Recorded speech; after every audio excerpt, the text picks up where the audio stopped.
తెంచుకుంటే తెగిపోతుందా దేవుడు వేసిన బంధం? తెలుసుకో నీ జీవిత గమ్యం, పెంచుకోమానుబంధం.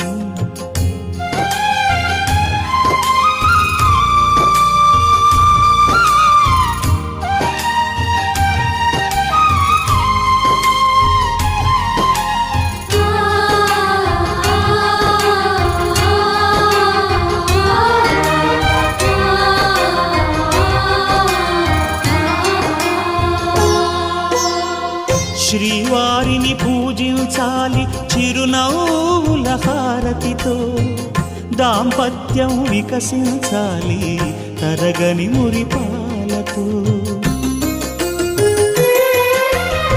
దాసి నీవై ప్రేయసి నీవై, నీవే తన ప్రాణమై, నిండు ప్రేమను తన